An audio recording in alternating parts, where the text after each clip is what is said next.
Front and Center. Front and Center. A focus on important and significant developments affecting the lives of Filipinos, not only in the Philippines, but also those living and working around the world. Join us in Front and Center. Front and Center. Here on Radyo Pilipinas World Service. Good morning to all of our listeners here on Radyo Pilipinas World Service. Welcome to another edition of Front and Center, where we put very significant issues affecting our country, the Philippines, as our program title says, Front and Center. On behalf of our colleague Jerome Toledo, I'm your host for today, Steph Vicente, joining you all for a 30-minute worth of talk discussing important matters with our government officials, people from the private sector, or even members of the academe. As seen through our video live streaming, you may watch and listen to Front and Center through our Facebook page. Just search Radyo Pilipinas World Service. The same goes for our YouTube channel. Meanwhile, we also have an audio live streaming thanks to the Evox PBS Receiver app. You may download the said app via Google Play Store if you are using an Android phone or via App Store if you are using an iPhone. Once you have entered the Evox PBS Receiver app, just find the logo of Radyo Pilipinas World Service in order for you to be able to listen live to our programs such as Front and Center. For today's edition of our program, we are going to go back on what happened during the Senate Blue Ribbon Committee hearing yesterday, which was presided by Senate President Pro Tempore and Senate Blue Ribbon Committee Chairperson Panfilo Ping Lacson. There have been significant updates regarding the anomalous flood control projects here in the Philippines, particularly in the province of Bulacan. It was notable that there had been a heated exchange between Senators Lacson and Rodante Marcoleta prior to the opening statement of former Department of Public Works and Highways or DPWH Bulacan 1st District Engineer Henry Alcantara. During that point, Senator Marcoleta raised concerns regarding the integrity, impartiality, and objectivity of the current Senate Blue Ribbon Committee, citing an interview with Senator Lacson saying that former DPWH Bulacan 1st District Assistant Engineer Bryce Hernandez is worthier to become a state witness than the Diskaya couple. Senator Lacson then responded, stating that it is his opinion outside of the hearing. Let's hear the aforementioned exchange between the two senators. Are you ready? Mr. Chair, I wish I can make a few clarificatory questions before we start. But these are prejudicial questions, Mr. Chair. Later. Let's hear first from the principal witness this morning. No, but these are prejudicial questions, Okay, Mr. go Chair. ahead. Foremost to my mind, Mr. Chair, is the integrity, the impartiality, and the objectivity of the proceedings of this committee. Mr. Chair, you were interviewed on Billionario Channel by Ms. Pinky Webb. Basahin ko po, sabi niya, Senator Ping, para sa inyo, sino ba ang sabihin natin worth it or dapat na ikonsidera na state witness na ipasok man lang dito sa Witness Protection Program? And you responded, at this point between Diskaya and Bryce Hernandez, Mr. Chair, question is, does the chairman has the prerogative or the right to make judgment? No. That's my perspective, no? That's my personal opinion outside of the hearing or outside of this hall. So don't question my opinion. I am not questioning your opinion, Mr. Chair, but you are the chairman of this committee. Anyway, let's proceed with the You are not interested in the prejudicial question that I am going to raise, Mr. Chair? Go ahead, you raise your Kaya nga sinasabi ko sa inyo You're an investigator, we are investigating. Away kagad tayo rito.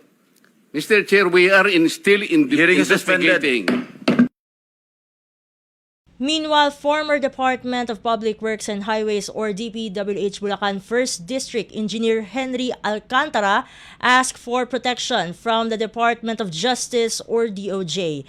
It is noted that DOJ Secretary Jesus Crispin Remulla was present during the hearing yesterday.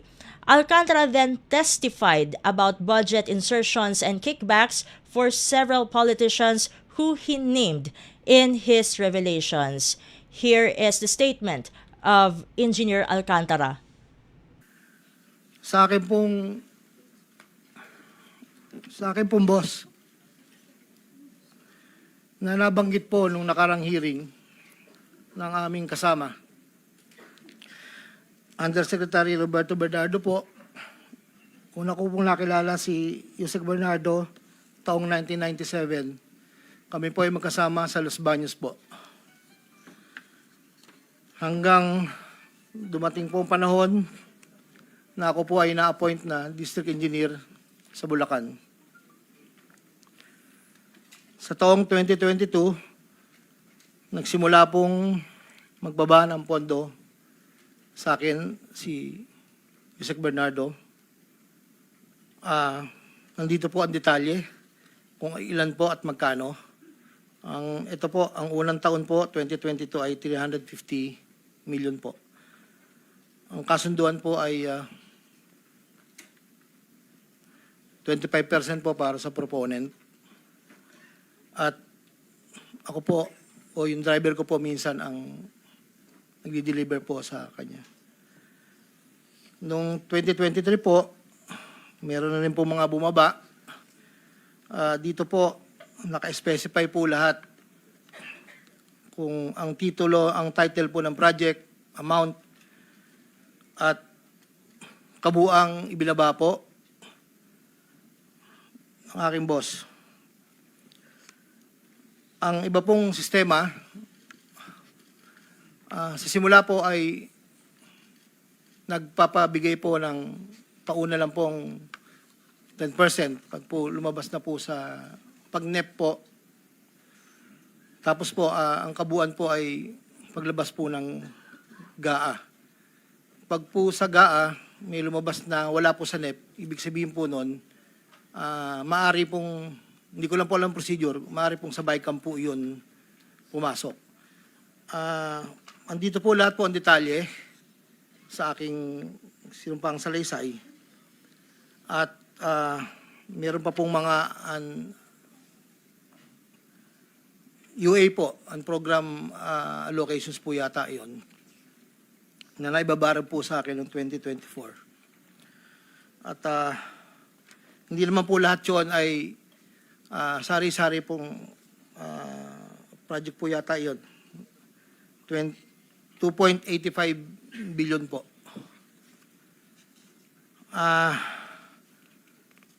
Yung pong sa 2024 na UA, bukod po yung meron pong BICAM and NEP. Nandito po lahat po ang detalye. Ito lang po kasi yung record na nakuha ko po sa sariling file ko po. At yun po ay meron pong portion doon na merong 30%, meron pong 25%. Depende po sa proyekto. Ang huli po ay itong 2025. Mayroong halagang 2.55 billion po. 1.65 sa NEP at 900 million sa GAA. At ganoon din po ang sinabi niya sa akin sa proponent po. Doon po sa sinasabi na meron daw pong ang ating Senator Jigo Estrada na di umano'y meron pong sa listahan na pinakita po noong nakarang hearing. Yun po, ako po ang nagpasa ng listing po kay Yusek Bernardo. At ang sabi niya po ay meron ka pa bang kailangan na worth 355, yun na lang daw po yung natitira. So ako po ay nagpasa ng listahan sa kanya. Ang pagkakabanggit lang po sa akin ay meron pang extra si SJE. So, nung lumabas po yun, sa kanya ko rin po binigay. Pero wala po akong direct na komunikasyon kay Senator Estrada at wala rin po akong, hindi po ako ang nagdadala, wala po kaming, hindi ko po nakakaharap, Senator Jinggoy po. Si Yusek Bernardo lang po ang kausap ko. Doon naman po sa nasabi nung nakarang hearing po about the 600 million kay Senator Joel po. Ang totoo po noon, yun po ay multipurpose building. Ang request niya po talaga. Dahil hindi naman po na ma-accommodate nung nire-report ko po sa kay Yusek na hindi po ma-accommodate yung request. Nagkaroon po ng idea, kaming dalawa po ni Yusek Bernardo na tapatan na lang kung sa kwentahan lang po na ang proponent ganito, parang daw po mapagbigyan. So, nagpasa po ako ng listahan without the knowledge of Senator Joel. So, lumabas po yung pondo, I think, UA po. So, hindi po alam ni Sen na yun po ang pinalit namin sa multipurpose building. Wala pong alam si Senator Joel. So, yung bilanggit po na mayroon pong 25%. Ako po at si Yusek Bernardo ang nag-usap na gano'n na lang ang gawin para daw po matapatan man lang yung 1.5 B na request po. Inayos ko po lahat yun at dinala ko po sa tauhan lang po ni Senator Joel somewhere in Bukawi po. Ang sabi ko po sa kanya, baka pwede, pakibigay mo lang to kay boss. Tulong ko to, kung ano man ang future na plano niya, yun po ay tulong ko. Pero hindi niya po alam na doon ko po kinuha sa flood control po. Ang pangapat po, taong 2021, nakilala ko po si Congressman Saldico. Sa pamamagitan din po ng numero po, binigay lang po sa akin ni Yusek Bernardo. Hindi ko na po nilagay.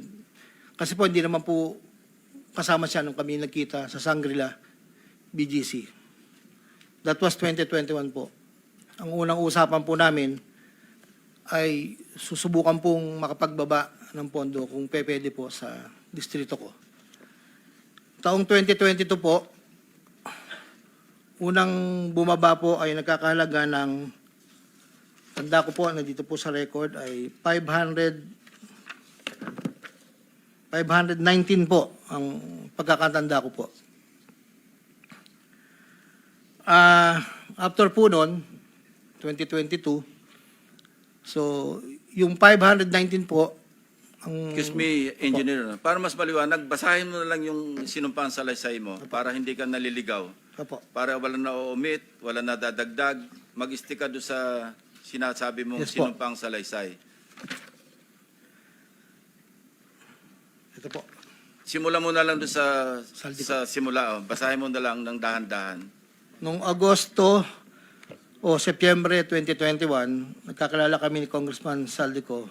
Hindi, simulan mo sa simula mo na yung sa simula, yung gist ng yung salaysay. Yes Huwag po. na yung opening. Una kong nakilala si Undersecretary Roberto Bernardo. Nagkasama kami sa Laguna. Na-promote siya ng nag-promote siya hanggang Undersecretary. Si Yusek Bernardo ang tumulong sa akin para may talaga ako bilang District Engineer sa Bulacan First DO noong 2019, panahon ng Secretary ng DPWH si Secretary Mark Villar. Nung panahon na yun, ang tanda ko po, Undersecretary for Operations sa Visayas, si Yusek Bernardo. Taong 2022, na magsimulang magbaba ng pondo sa aking DO, si Yusek Bernardo. Ang kasunduan ay 25% para sa proponent. Ang proyekto ayon kay Yusek Bernardo, ang kabuuan ng mga proyektong naibaba ni Yusek Bernardo sa aking DO ay nagkakahalaga ng 350 million na sumusunod. Nandito po. Noong 2023, ang kabuuan ng mga proyekto na ibaba ni Yusek Bernardo sa aking DO ay halagang 710 million. Mula sa halagang ito, 450 million ang pumasok sa NEP, 260 naman po ang sa GAA. Ang para sa proponent, 25% po, at may advance ito na 5 to 15 na kalimitang hinihingi ni Yusek Bernardo kapag ganap na ang NEP base sa pagdinig sa Kamera del Representante. Samantala, ang pondong na BICAM ay may advance payment na 5 to 10 na kalimitang hinihingi matapos ang deliberasyon ng BICAM at ang balansa ay babayaran pagbuo paglabas ng GAA. Ang detalye ng mga proyekto ay nandito po. Noong taong 2024, may kabuuang pondo na 3.3 billion, 150 sa NEP, 300 million sa GAA, 2.85 sa UA. Nung naipababa ni Yusek Bernardo sa aking DO, muling nagpatuloy ang 25% na bayad sa proponent ng mga proyekting ito na binibigay kay Yusek Bernardo. Tulad ng 2023, ang usapan ay mayroon ding advance payment, depende na lamang kung ito NEP o GAA. Kaya limitang inutusan ko ang aking driver na dalhin ang proponent kay Yusek Bernardo, minsan po sa parking ng Diamond Hotel. Ang detalye ng NEP 2024 ay may andito po nakasulat po. Ayon kay Yusek Bernardo, ang GAA insertions ng 2024 na magkakalaga ng 300 para po 300 million na para kay, sabi niya po sa akin, para kay Senator Bong Revilla na noon ay kumandidato bilang senador para sa 2025. Sinabihan ako ni Yusek Bernardo, Henry, kay Sed Bong yan, baka gusto mo tumulong sa kanya. Dagdagan mo ang proponent, ko na bahala. Sinabi ko kay Yusek Bernardo, sige po boss, kaya po imbis na 25 ay naging 30 ang naging proponent doon po sa 3 project na nakalagay po dito. Ang project po ay construction of flood control structure along Angat River, Sipat Section Plaridel, construction of flood control structure along Angat River, Lumang Bayan, construction of flood control structure along Giginto River, Malis Section, Giginto. Ang total po ay 300 million po. Yun po ay ayon kay Yusek Bernardo. Never ko pong nakakausap si Senator Bong Revilla. Never po. Makikita sa listahan mga proyektong galing sa UA 2024 na hindi lamang flood control ang mga proyekto, subalit ang proponent ay naglalaro sa 25 hanggang 30%. Noong taong 2025 ay may kabuang halaga na 2.55 billion ang naipababa ni Yusek Bernardo sa aking DO. Tulad ng mga nakaraang taon, ang proponent ay natiling 25% sa kabuang halaga ng pondo na naibaba ni Yusek Bernardo sa aking DO. Ang detalye ng proyekto ay nandito po. Marami po ito.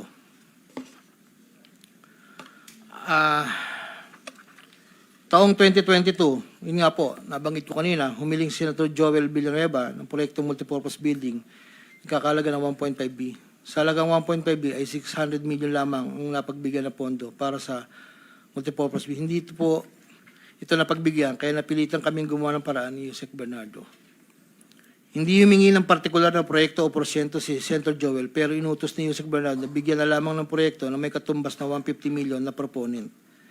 Dahil dito, nabigyan si Senator Joel ng proyektong unprogrammed operations ng 2023, nagkakalaga ng 600 million na pawang mga flood control ng mga proyekto at kung saan susumahin na 25% na proponent ay may halaga na 150 million. Hindi alam ni Senator Joel na flood control ang mga proyektong nailan sa kanya dahil ang aking pagkakalam ay ayaw po ni Senator Joel ang project na flood control. Ang halagang 150 million dila ko sa rest house sa Barangay Igulot, Bukay, Bulacan na iniiwan ko po sa tao niya na ang nagangalan lang pong Peng. Sinabi ko kay Peng na pakibigay na lang kay boss, tulong lamang yan para sa future na plano niya. Hindi po nila alam na doon galing yon sa flood control. Matapos po na hindi na po kami nagkausap. Sa kay Senator Jinggoy naman po, sa pagkakatanda ko, nasa 2024 budget hearing kami sa Senado. Kasama ko si Yusek Bernardo. Sa pagitan ng alas 9 hanggang alas 10 ng gabi, habang kami naghihintay, tinanong ako ni Yusek Bernardo kung mayroon pa akong gustong lagyan at mayroon pang available na 355 si SJE. Ayon po kay Yusek Bernardo. Sabi ko po, boss, meron naman. Sagot ni Yusek Bernardo sa akin na ipasok ko agad sa kanyang listahan ng oras na yon. Agad-agad po akong nagpagawa ng listahan sa staff ko at sa loob ng 10 to 15 minutes, pinasa ko na po ang listahan kay Yusek Bernardo. Ito po ang listahan ng mga proyekto na nabanggit. Ito po ay puro pumping station po with floodgates. Ito po ay phase 3 dahil may nauna na pong phase 1, phase 2. Ito po ay 7 project. Meron pong 360 million, isang 45, isang 50, dalawang 40 million na may kabuang 355. Ang proponent po nito ay 25% at binigay ko yung Yusek Bernardo kasama ang may iba pang proponent ng mga pondong binaba niya sa akin para sa taong 2025. Wala po akong direktang transaksyon o direktang pakipag-ugnayan kay Senator Jinggoy. Pang-apat, Congressman Elizalde ko. Noong August 20 o September 2021, nagkakilala kami ni Congressman Saldico sa isang pagtitripon meeting sa Shangri-La, Bonifacio. Doon ay napag-usapan namin ang plano ni Kong Saldi na sumubok na magbaba ng pondo papunta sa aking distrito para sa iba't ibang proyekto. Pagkalipas ng higit kumulang na isang buwan mula sa aming unang pagkikita, ako ay nagpasa sa kanyang listahan ng mga proyekto na may kaugnayan sa flood control at ang mga proyekto yung tayo lumabas sa General Appropriations Act of 2022 na nagkakahalaga ng, andito po, 1, 2, 3, 4, 5, 6, 6 na proyekto po to. At ang pagkakatanda ko po to ay 519 million, ang una po. Sa pagitan ng 4 na taon, mula 2022 hanggang 2025, naging tagapagtaguyod si Kong Saldi ng mga proyekto sa Bulacan First. May higit kumulang 426 na proyekto. Ang kabuang halaga ng proyekto na ito, ayon po sa nalakap kong record, ay hindi bababa sa 35 billion, 24 million pesos. Million or billion? Billion, Your Honor. Andito po yung summary. Pwede ko pong state, Your Honor. Go ahead. Sa taong 2022, yun po yung una, bycam lang po ito ayon sa record ko po. 519 million. Sa 2023, 5 billion 790 sa NEP, 3 billion 250 sa bycam, at 3 billion 890 sa UA.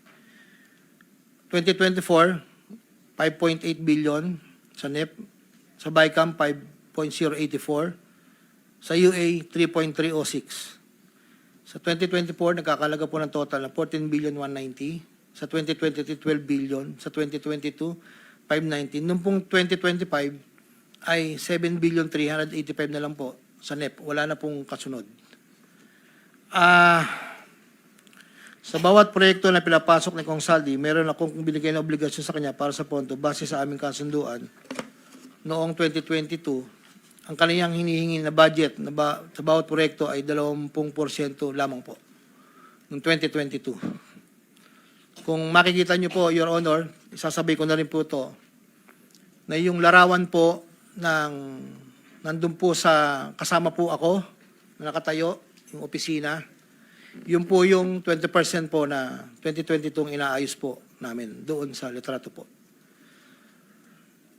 Subalit nung taong 2023 hanggang 2025, ito tumaas ng porsyento ng 25% po. Ang pag-abot ng porsyento para kay Kong Saldi sa bawat proyekto ay kadalasang hindi isang baksakan. Ito rin ay nakadepende kung paano na ipasok o na-insert. Kapag ang proyekto ay napasok sa NEP, ang unang 10% ay agarang binibigay ko kay Kong Saldi. Habang ang balanse na 15% ay paglabas na po ng GAA within 1 to 2 months. Iniipon ko muna po yan bago po ipadala sa kanya.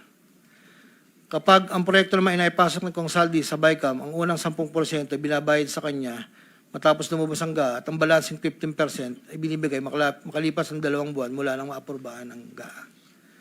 Pero kapag proyekto ay naipasok gamit ang UA, ang 5% ay agarang iniipon ko pat ibinibigay kay Kong Saldi. By former DPWH Bulacan 1st District Assistant Engineer Bryce Hernandez that all infrastructure projects in Bulacan's 1st District are substandard since 2019. Here is the portion of the Senate hearing regarding this. So lahat po ng ito dahil 25-30% narinig po natin kay Engineer Alcantara. So pwersado po na maging substandard ang proyekto or maging ghost na lang? Nakakasigurado po ako na lahat po ng proyekto sa Bulacan First substandard po. Lahat ng proyekto, particular na ang flood control, tama po ba? Lahat po. Opo, Your Honor. Substandard. Tapos na po ba ito? Hindi pa. Hindi ko po alam sa ngayon, Your Honor. Wala po akong way para ma-monitor po siya. All right. Thank you very much. Mr. Chairman, Go ahead. Yes, just follow up with the indulgence of Senator Tulfo. Sure, go ahead. Bryce, sinasabi mo lahat ng proyekto ninyo substandard? Opo, Your Honor, kasi lahat po to may obligasyon na kailangan itago. Lahat, as in hindi lang flood control. Opo, Your Honor. Hindi po nami-meet ko ano po yung eksaktong nasa plano, Your Honor. So may plano ang DPWH, merong budget yan, pero dahil yung budget pinaghati-hatian ninyo, sa dulo, walang project na maayos na dumaan sa inyo. Wala po. Yan ang testimony mo ngayon. Opo, Your. Sa opisina po namin, Your Honor. At yung hawak mo ulit ay anong mga proyekto, Bryce? Yung hawak nyo ni Alcantara? Meron pong mga flood control structures, meron pong mga building, meron pong mga kalsada. Pati Your classroom, Honor. kasama dyan, no? Kasama po, Your Honor. So lahat yan substandard. Opo, hindi po tumatama sa plano na nakadesign talaga para dito. Meron ba kayong proyekto na walang porsyentuhan? Na maayos, na matino? Meron ba? Wala po, Your Honor. Wala. This is Bulacan o buong Region 3? Hindi ko po masabi yung sa ibang lugar, Your Honor. Ang sinasabi ko po yung sa nasasakupan po namin, wala po talaga, Your Honor. Is it okay, Senator Tulfo? We're suspending the rules on the 5 minutes because kakaunti lang naman tayo rito. So please proceed. Secretary With the Bunoan, provision, of course. meron po ba kayong komento dito, Secretary Bunoan? Ito, anong years ito, Bryce? Anong years itong pinag-uusapan natin? Anong mga proyekto? Mula po nung dumating si Boss Henry, Which is 2019 po. 2019 to 2025. Up to present po. 6 na taon, walang maayos na proyekto dyan.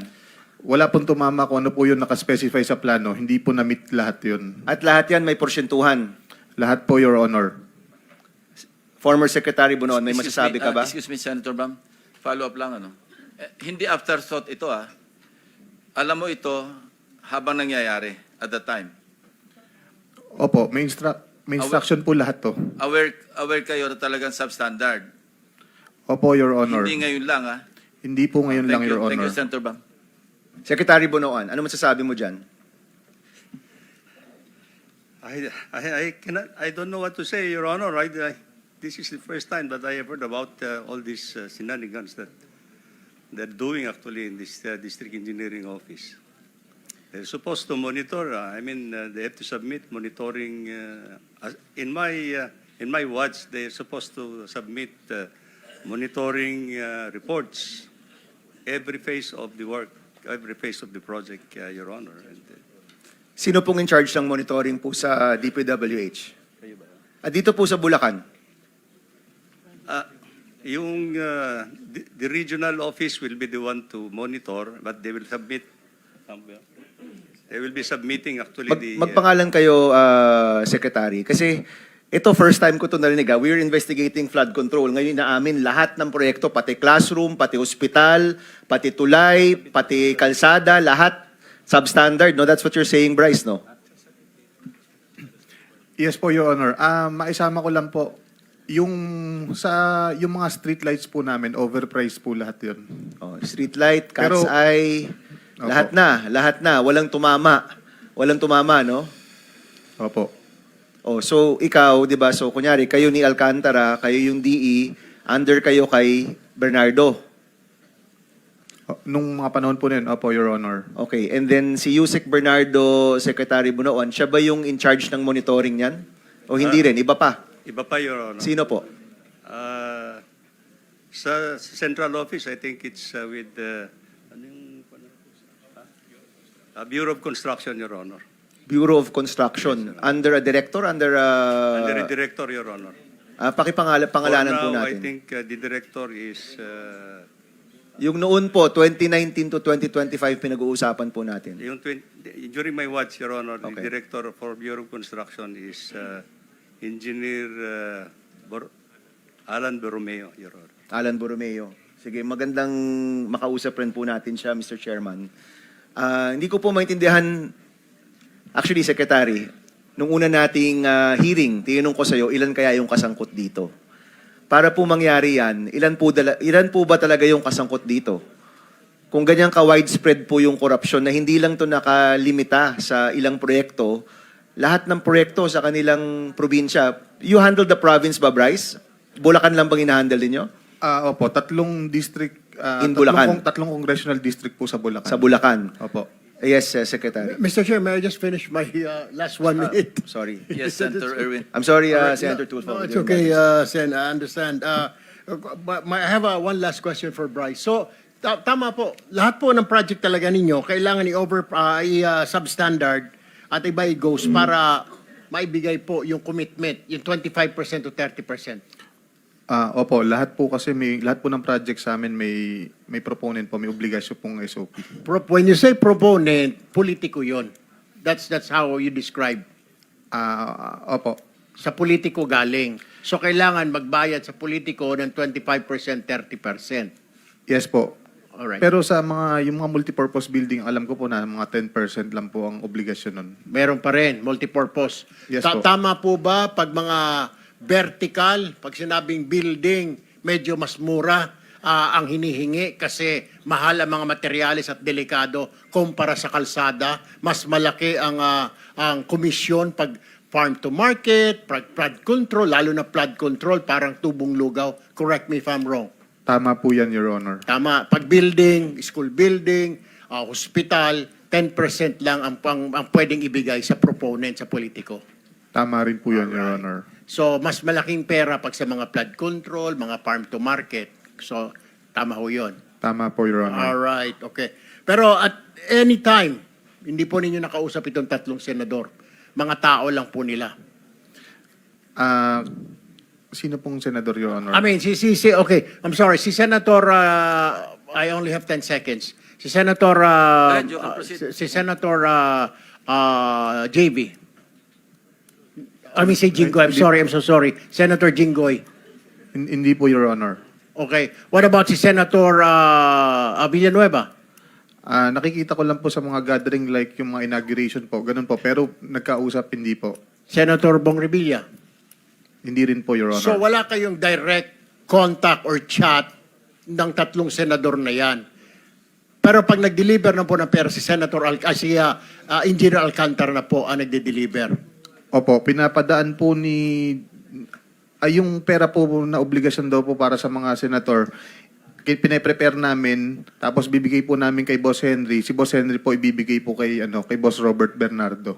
So, hindi talaga kayo nagde-deliver doon sa mga tao na yun. Kundi, kinakamada lang ninyo, ito para kay ganito, itong kamada na ito, itong kamada na ito para kay ganon. Ganon po ba? Tama po, Your Honor. Alright, may listahan. Meron So, po, Your Honor. si Engineer Alcantara nakakaalam na lahat kung kanino na pupunta yung mga kinakamada ninyo. Opo, actually, sa amin niya din po pinapadala sa mga driver din po namin. Siya lang po nagbibigay ng instruction kung saan po dadalin.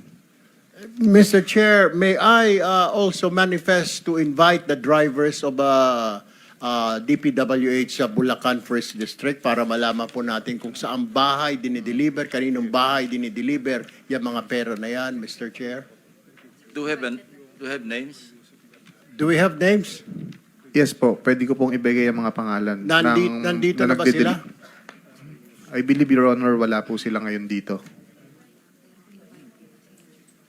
Mr. Chair, they were invited but unfortunately I think they're not here. Si Mr. Andre Balatbat, driver ng First Engineering District. Sila po ba ay nagde-deliver din? Si Ginoong Andre Balatbat. Opo, Your Honor. Nagde-deliver siya. Si Mr. Christian Santiago, driver din po ng inyong opisina. Nagde-deliver din ba siya? Opo, Your Honor. So itong dalawa, itong dalawa, Mr. Chair, did not show up. Bagamat, inimbitahan po natin. Yeah, papasupin na lang po natin. All right. regarding the anomalous flood control projects in the province of Bulacan as mentioned in the Senate Blue Ribbon Committee hearing yesterday. At this point, we'll be ending today's edition of Front and Center. We would like to thank our technical staff composed of Milo Jonella, Susan Aison, Hiro Lucero, and Justin Osias, who made this program possible. Thank you as well to our station manager, Mr. Ray Sampang. Until the next episode of Front and Center, on behalf of Jerome Toledo, this has been your host, Steph Vicente. Good day and stay safe, everyone. You have just heard and watched Front and Center. Front and Center.